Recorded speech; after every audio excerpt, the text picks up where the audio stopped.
자, 여러분 반갑습니다. 차트킬러입니다. 자, 오늘 네이버를 좀 보도록 하겠습니다. 일단 네이버가 최근에 고점 29만 2천 원을 찍어주고 나서 이제 눌림목이 나와주면서 이제 걱정을 하고 계신 분들도 굉장히 좀 많아지고 있습니다. 아무래도 이제 삼성전자나 SK 하이닉스 이러한 대기업들이 굉장히 좀 강한 상승이 나와주고 있는데 같이 코스피에 속해 있는 이러한 네이버가 왜 못 가는지, 그죠? 그리고 코스피 같은 경우에도 오늘 거의 7% 가까이 상승을 했는데도 불구하고 왜 상승은커녕 다시 눌리고 있는지 이러한 부분에 대해서 굉장히 좀 걱정을 많이 하고 왜 그런지 답답해 하실 텐데, 일단 네이버 같은 경우에는 제가 확실하게 딱 말씀을 드릴 수 있는 부분이 뭐냐면 스테이블 코인 모멘텀이 터지고 이 법안 제도화가 어느 정도 확실해져야지만 강하게 올라갈 거고, 오히려 시장 지수가 막 급등할 때가 아니라 변동성이 좀 있을 때 이 스테이블 코인 섹터가 치고 나갈 가능성이 굉장히 높은 이러한 상황 중에 하나입니다. 자, 그러면서 네이버 관련해 가지고 이러한 내용이 다시 한번 좀 나타나고 있습니다. 대주 지분 규제한다. 코인 거래소 네이버 충격이다라는 내용이 지금 나와주고 있는 이러한 상황 중에 하나인데, 요 부분에 대해서 우리가 안 볼 수가 없을 것 같아요. 그래서 이 내용에 대해서 오늘 정리를 하고 말씀을 좀 드리도록 하겠으니까 구독과 좋아요 한 번씩만 눌러주시면 너무나도 감사드리겠고요. 자, 일단 내용을 보게 된다고 하면 디지털 자산 TF 이강일 인터뷰, 여당 안에 지분 규제가 포함된다. 공적 인프라의 대주주 쏠림 방지, 금융위 규제 입장 반영을 한다. 점유율 고려해서 두나무 빗선만 규제 가능성도 내주 확정. 입법 충돌 불가피 국힘 관치금융 속내 지분 규제 안 된다. 뭐 이러한 내용이 좀 전체적으로 나와주고 있는데, 지금 내용을 보게 된다고 하면 네이버는 충격이다라는 내용까지 나와주고 있습니다. 자, 그러면 많은 사람들이 이 뉴스를 보면서 또 규제인가? 코인 끝난 거 아닌가? 이렇게 생각을 정말 많이 하실 텐데, 근데 오늘 이 뉴스 같은 경우에는 코인 말고 네이버를 중심으로 보면 완전히 다르게 보이실 겁니다. 이 뉴스 하나로 업비트의 미래, 네이버의 큰 그림, 그리고 한국 코인 시장판 자체가 바뀔 수도 있는 이러한 상황 중에 하나가 바로 생길 수가 있다라는 거예요. 지금은 정부와 여당이 디지털 자산 기본법 2단계를 준비를 하면서 가상자산 거래소, 단순히 이 ID 플랫폼이 아니라 증권거래소 같은 금융 인프라로 보겠다, 이러한 방향을 지금 잡고 있다라는 거고, 그래서 지금 나와주고 있는 게 가상자산 거래소 대주주 지분에 대한 제한입니다. 지금 논의되는 안은 대주주 지분을 대략 15%에서 20% 수준으로 제한을 한다라는 그러한 내용이 나와주고 있는데, 여기서 중요한 게 어떤 부분이냐면 현재 구조를 보면 네이버 파이낸셜이 두나무, 그러니까 업비트를 100% 자회사로 두고 있는 상황 중에 하나입니다. 실제로 뉴스를 보게 된다고 가정을 하면 이렇게 내용이 나와 있죠.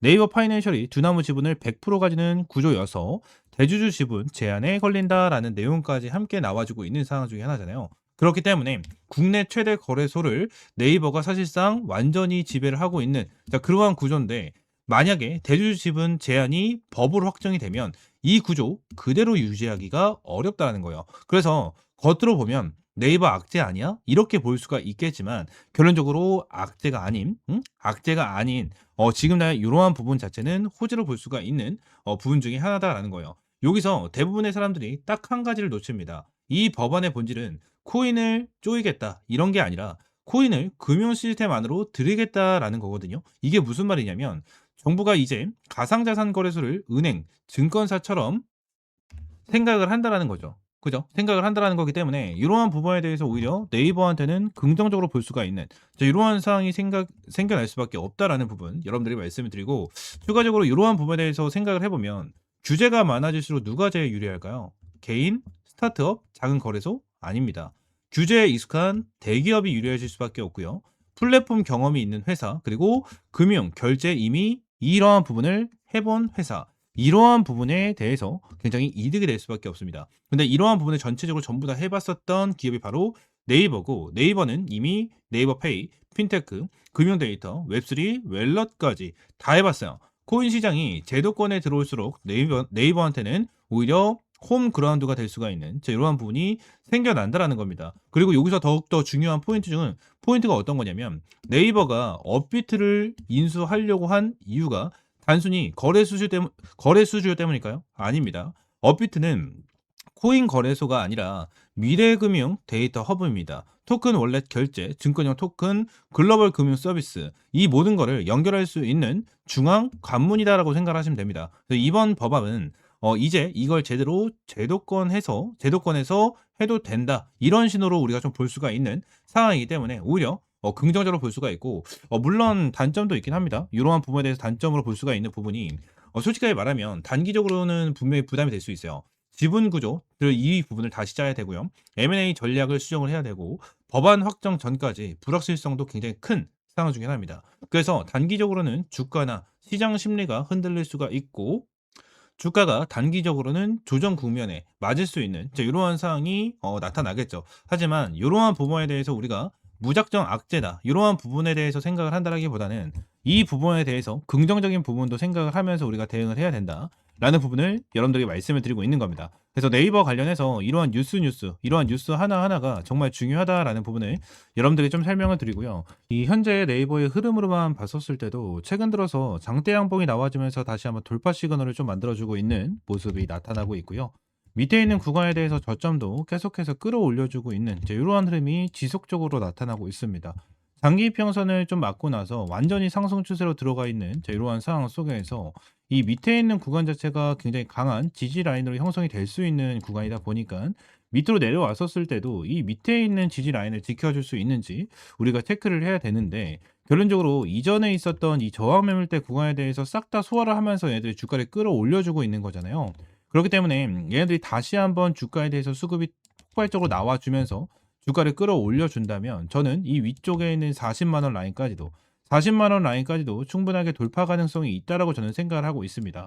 네이버가 다시 한번 돌파 시그널이 나와주고 큰 급등이 나와주기 위해선 결론적으로 이 스테이블 코인 관련돼서 제대로 된 법안이 나와줄 수 있는 이러한 방향성이 생겨나야 된다라고 저는 생각을 하고 있는데, 결론적으로 지금 당장 이러한 내용도 계속해서 나와주고 있는 이유가 어떤 부분이냐면, 결론적으로 스테이블 코인 관련해서 어떤 형태로든 들어갈 것이다 라는 내용이 계속해서 나와주고 있다는 거예요. 지금 정부에서도 이 스테이블 코인 관련해서 디지털 자산 기본법 관련해서 이러한 부분에 대해서 무조건 진행을 해야 된다는 건 알고 있어요. 그래서 이러한 부분에 대해서는 솔직히 그냥 시간 문제다.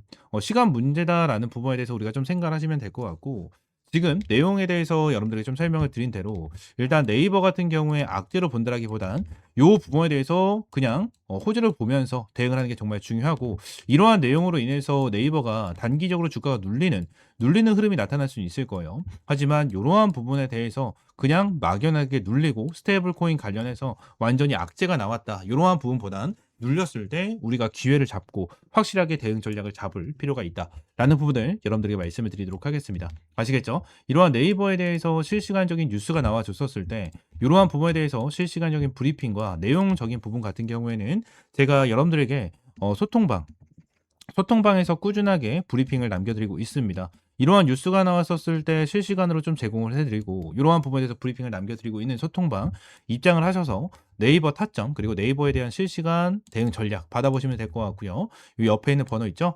010-4826-2139번 요 번호로 네이버라고 세 글자 문자 남겨주시면 제가 네이버 관련해서 여러분들에게 실시간적인 대응 전략과 브리핑 남겨드리도록 하겠습니다. 제가 오늘 이 소통방에서도 이 스테이블 코인 관련해서 내용을 싹 다 정리를 해서 여러분들에게 업로드를 해드렸습니다.